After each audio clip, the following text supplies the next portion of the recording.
बीते मंगलवार 5 नवंबर को अमेरिका में राष्ट्रपति पद के लिए चुनाव था। इस चुनाव में जीतने वाला व्यक्ति अमेरिका के व्हाइट हाउस से देश का नेतृत्व करता है। यूएस में यह चुनाव मौजूदा उपराष्ट्रपति कमला हैरिस और पूर्व राष्ट्रपति डोनाल्ड ट्रंप के बीच होना था। तो आइए हम लोग इस वीडियो में आगे जानते हैं कि यूएस में आखिरकार अमेरिका का चुनाव प्रणाली कैसे काम करता है।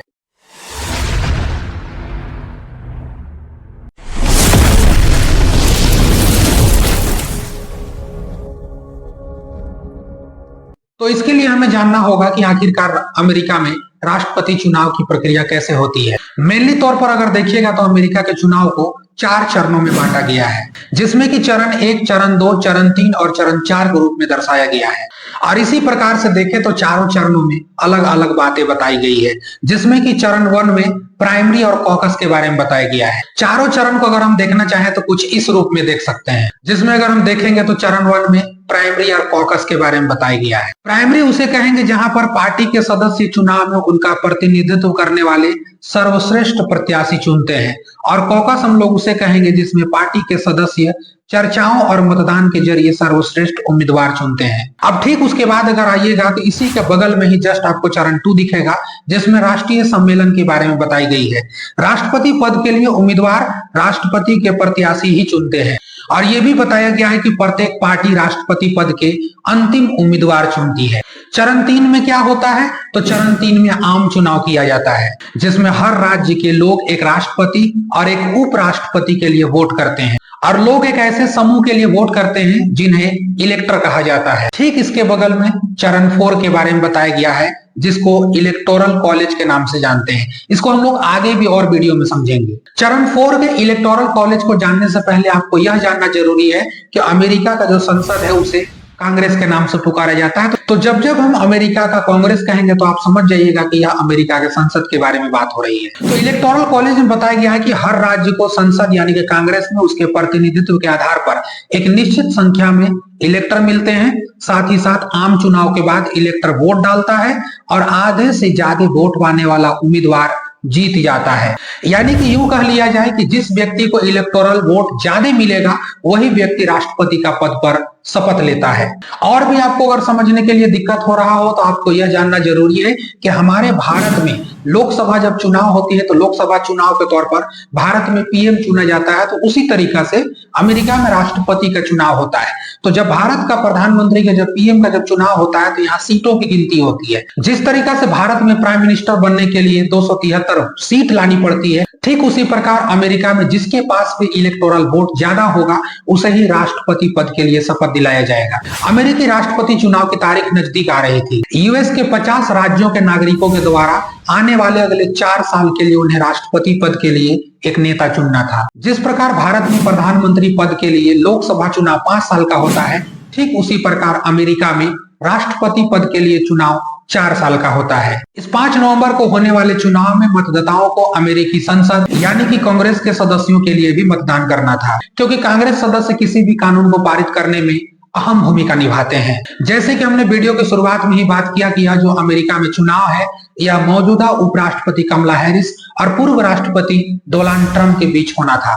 कमला हैरिस जो मौजूदा उपराष्ट्रपति है वो एक डेमोक्रेटिक पार्टी से बिलोंग करती है, जबकि पूर्व राष्ट्रपति डोनाल्ड ट्रंप रिपब्लिकन पार्टी से बिलोंग करते हैं। पिछले चुनाव के अकॉर्डिंग ही अमेरिकी राष्ट्रपति का कार्यकाल जनवरी 2025 से शुरू होकर आने वाले पूरे 4 साल तक चलेगी। इसमें राष्ट्रपति के पास कुछ कानून स्वयं पारित करने की शक्ति है, लेकिन अधिकांश कानून को पारित करने के लिए उन्हें अमेरिकी संसद यानी कि कांग्रेस के साथ मिलकर काम करना पड़ता है। इस पूरे चुनाव प्रक्रिया के कुछ ही दिन के बाद यह तो एहसास हो गया था कि आखिर इस चुनाव में राष्ट्रपति पद के लिए कौन चुन करके आ रहा है, जिसमें सभी की निगाहें डोनाल्ड ट्रंप पर थी। कमला हैरिस भी यहाँ पर लगातार इनको टक्कर देती है, लेकिन उस मुकाम तक नहीं पहुंच पाती है जहां कि उन्हें राष्ट्रपति पद के लिए चुना जाए। अब आइए भी इसे भी समझा जाए कि आखिरकार अमेरिका में कौन मतदान कर सकता है और कौन मतदान नहीं कर सकता है। अमेरिका में यह साफ किया गया है कि 18 वर्ष या उससे अधिक के उम्र के सभी नागरिक वोट कर सकते हैं, लेकिन कुछ राज्यों में अपवाद भी है जो मतदाताओं को चुनाव में हिस्सा लेने से रोकती है। जैसे कि किसी व्यक्ति को किसी घोर अपराध में दोषी ठहराया गया हो, या वर्तमान में कोई ऐसा व्यक्ति जो छोटे मोटे अपराध में जेल की सजा काट रही हो,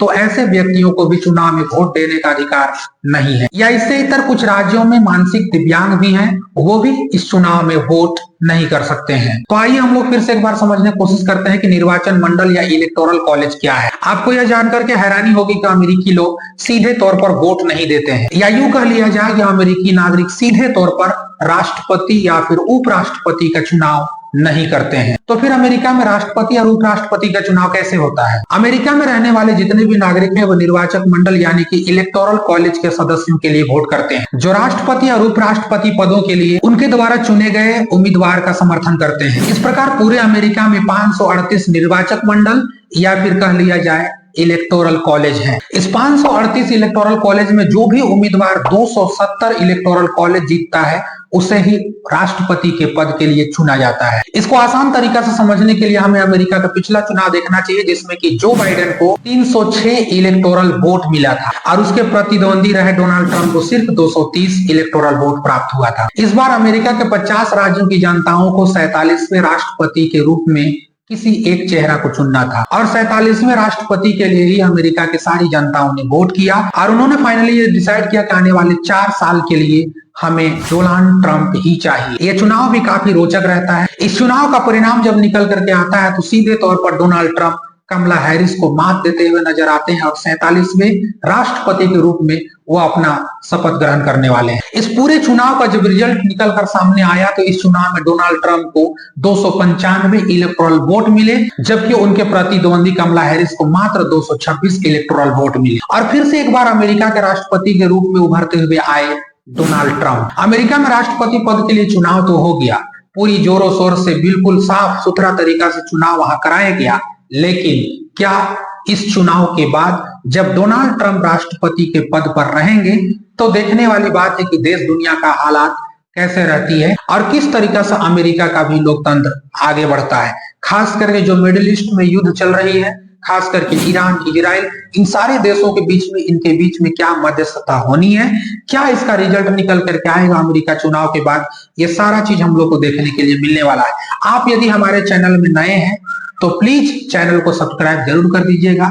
यदि वीडियो अच्छा लगा हो तो उस वीडियो को लाइक जरूर कर दीजिएगा, दूसरों तक शेयर कर दीजिएगा ताकि उनको भी ये जानकारी मिल सके। और इसी तरीका की यदि आप नॉलेजेबल वीडियो देखना चाहते हैं तो कमेंट बॉक्स में बता करके जाएं कि अगला कौन सा टॉपिक होगा जिसमें आपको वीडियो चाहिए, ऐसा कौन सा टॉपिक होगा जिस पर हम लोग बात आकर के करें। आप लोगों को इस वीडियो को देखने के लिए बहुत बहुत शुक्रिया। आप लोग जब वीडियो देख के कमेंट करते हैं तो हमें भी लगता है कि हमारा वीडियो भी कोई देख रहा है। आप लोग जब कमेंट करते हो तो हमें यह भी एहसास होता है कि हमारा भी अपना है, हम अकेले नहीं है इस संसार में, हमें भी कोई चाहने वाला जरूर है। आप यदि वीडियो देखते हैं अच्छा लगता है, कमेंट बॉक्स में अपनी राय छोड़ करके जरूर जाएं। फिर से किसी अच्छे से टॉपिक को लेकर के सामने आते हैं, आप लोग से रूबरू होते हैं। शुक्रिया।